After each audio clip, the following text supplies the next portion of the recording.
La réalité virtuelle offre une approche innovante pour améliorer la performance sportive.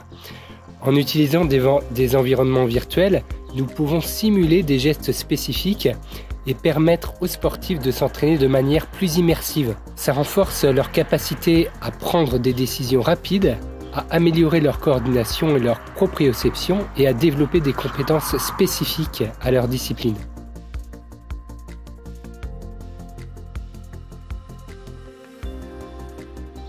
La réalité virtuelle offre de nombreux avantages dans la rééducation des sportifs. Tout d'abord, elle permet de recréer des environnements fonctionnels, ce qui facilite la transition entre la rééducation et le retour à l'activité sportive.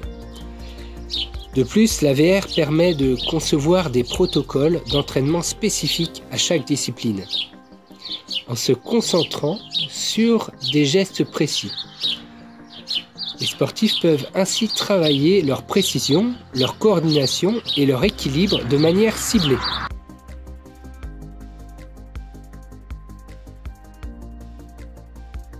Oui, grâce à des exercices et des simulations virtuelles, nous pouvons identifier les mouvements compensatoires ou d'évitement ou les schémas de mouvement à risque et enseigner aux sportifs les techniques correctes pour minimiser les risques de blessures.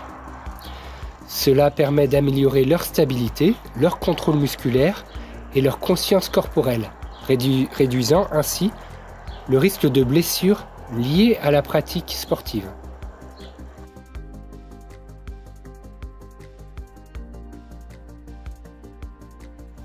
Absolument, j'ai récemment travaillé avec une joueuse de tennis qui récupérait d'un tennis elbow. Grâce à la VR, nous avons pu recréer des situations juste infradouloureuses et progressivement, en augmentant imperceptiblement l'amplitude et la vitesse, ça lui a permis de retrouver la confiance en elle et de réadapter ses mouvements à des scénarios réels.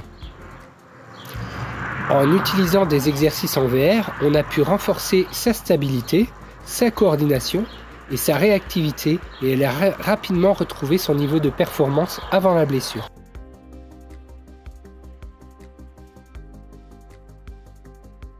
Le domaine de la kinésithérapie en réalité virtuelle évolue rapidement. Nous voyons de nouvelles applications se développer telles que l'analyse posturologique en temps réel qui nous permet d'examiner avec précision les mouvements du corps pendant des déséquilibres provoqués par une plateforme dynamique comme la Motion chez Virtualis.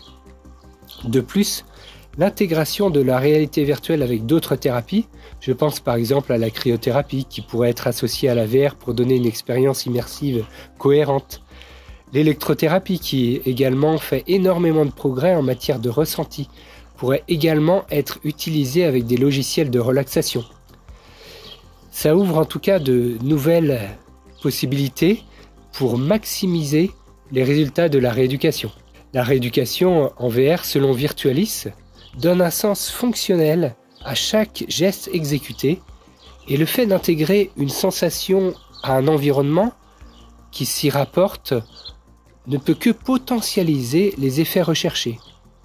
Étant également praticien en hypnose, cette conséquence entre les sens et ce qu'on peut percevoir comme réel, j'y suis vraiment attaché.